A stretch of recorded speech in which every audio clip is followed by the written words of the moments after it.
Mesdames et messieurs, bonjour. Pardonnez notre retard, qui est lié à l'intensité des travaux que nous avons eus, Michael Link et moi-même ce matin. Et puis aussi félicitations pour votre présence. C'est le seul endroit où on travaille à Paris aujourd'hui, car avec le pont, beaucoup de mes collègues effectivement sont absents, mais l'Europe n'attend pas. Et c'est pour cela que nous sommes l'un et l'autre à côté devant vous. Je voudrais simplement vous dire le plaisir que j'ai à accueillir Michael Link, à qui j'ai rendu visite il y a quelques semaines à Berlin. Vous dire aussi qu'il n'y a pas une semaine qui passe sans que nous ne soyons en conversation l'un et l'autre, soit de visu, lors de rencontres bilatérales comme aujourd'hui, soit à l'occasion de rencontres multilatérales, à l'occasion de Conseil européen, de Conseil des ministres, soit au téléphone. Et lorsqu'il y a une interrogation, une explication, eh bien, elles se font en direct. Si je vous dis cela, c'est que nous avions néanmoins, malgré nos explications, nos téléphones coutumiers, un ordre du jour chargé ce matin, qui était une réunion de travail, qui était un ordre du jour qui n'était pas totalement décisionnel, mais sur lequel nous avons fait avancer les positions entre la France et l'Allemagne sur des questions aussi diverses que le cadre financier pluriannuel dans la perspective du vote du Parlement européen, nous l'espérons, en juillet prochain, pour voir sur quelques questions sur lesquelles il y a besoin d'ajustement, quelles étaient nos positions respectives. Faire aussi un point sur l'évolution de la fiscalité, puisque à l'occasion du Conseil européen du 22 mai, la coopération fiscale et la lutte contre la fraude et l'évasion sera un des deux points importants avec la question de l'énergie. Nous avons aussi échangé beaucoup sur les avancées en matière de l'union économique et monétaire. Nous avons aussi vu des sujets plus restreints, comme par exemple la détermination, la traçabilité en quelque sorte des produits, l'étiquetage de l'origine des produits que nos consommateurs respectifs réclament. Nous avons aussi élargi nos réflexions au partenariat oriental dans la perspective de la présidence lituanienne qui sera effective à l'été prochain, et puis aussi par exemple les contenus des discussions que nous allons continuer à avoir dans le cadre de l'élaboration d'un accord de libre-échange entre l'Union européenne et les États-Unis.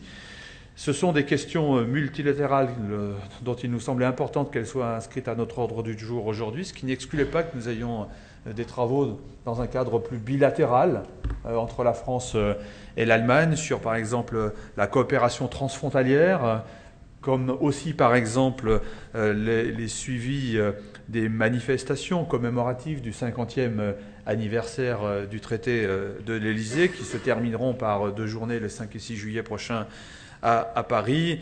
Voilà quelques dossiers qui nous ont pris beaucoup de temps ce matin et pour lesquels nous avons plaisir de vous rejoindre ici dans la Galerie de la Paix, à côté du salon de l'horloge, dans lequel Robert Schuman a prononcé en 1950 un discours qui a porté sur les fonds baptismaux l'Union européenne entre nos deux pays à travers la communauté de l'Europe du charbon et de l'acier, accord entre ces deux pays historiques qui aujourd'hui continuent d'être le ferment de l'Union européenne et donc de cette collaboration franco-allemande essentielle pour faire avancer l'Europe et qui se traduira, je peux le dire, mais Michael y reviendra s'il le désire, c'est qu'on a travaillé aujourd'hui, mais que nous allons encore travailler, non pas demain, parce que demain c'est samedi, mais lundi, puisque nous nous revoyons pour un déplacement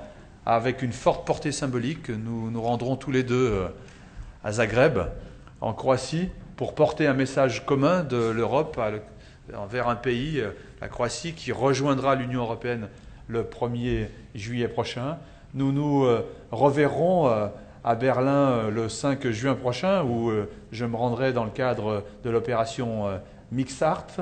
Il y aura des réunions sur la coopération transfrontalière entre nos équipes respectives durant le courant du mois de juin. Et je me retrouverai toujours à ses côtés mi-juillet à Saarbrück, puis à Heilbronn, dans le cadre un peu plus large de Weimar, avec notre ami Piotr Serafin, représentant la Pologne. Et d'ici là, nous nous serons retrouvés les 5 et 6 juillet prochains à Paris. Vous le voyez, la relation franco-allemande, elle est riche, elle est productive, elle est nécessaire pour l'Europe, mais je pense que Michael va le dire aussi bien que moi. Michael, je t'en prie. Merci beaucoup Thierry. Et en effet, il est important de parfois répéter tout ce que nous faisons ensemble. Mais si vous permettez, je préfère bien sûr officiellement parler en allemand. Und deshalb auch nochmal von meiner Seite ein ganz herzliches Dankeschön an Thierry Repentin. J'aimerais remercier le ministre Thierry Repentin et toute son équipe pour cette excellente coopération. Nous avons eu ce matin des entretiens très productifs et je ne peux que dire que je suis d'accord à 100% avec ce qu'il vient de dire. Donc je ne vais pas répéter tout cela. C'est vrai que nous avons un agenda extrêmement rempli, très intense, ça aussi, je ne vais pas le répéter. Et puis il y a 2 conseils européens qui nous attendent le 22 mai. Un conseil sur l'énergie et sur la fiscalité, et puis à la fin du mois de juin sur l'Union monétaire et économique européenne. Donc, comme vous le disiez, nous avons du pain sur la planche. Et c'est très important pour nous de nous mettre d'accord, de voir un petit peu ce que pense le partenaire, parce que si la France et l'Allemagne n'y vont pas en commun, c'est toujours une mauvaise chose pour l'Europe. Et nous sommes d'ailleurs les 3e dans cette lignée. Il y a M. Schäuble et M. Moscovici qui se sont rencontrés récemment, puis M. Altmaier et Mme Bateau. Et nous sommes donc venus aujourd'hui dans ce jour de pont, entre les jours fériés, pour renforcer le pont franco-allemand. Et nous allons poursuivre là où les autres se sont arrêtés. Ensuite, la semaine prochaine, nous sommes à Zagreb. Ça aussi, c'est quelque chose de très important qui a d'autant plus un caractère symbolique parce qu'en 2005, juste avant le début des négociations pour l'adhésion à l'Union européenne, c'était nos prédécesseurs qui étaient sur place et maintenant, c'est nous qui venons juste à la fin, juste avant l'adhésion de ce pays. Et puis, c'est aussi un très beau symbole, comme je viens de le dire, parce que c'est 100 ans après le début de la Première Guerre mondiale, dans une région particulièrement difficile, et notre visite va certainement avoir de l'impact aussi dans ce contexte. Und das 100 Jahre nach dem Ersten Weltkrieg ist, glaube ich, ein wichtiges und ein gutes Symbol.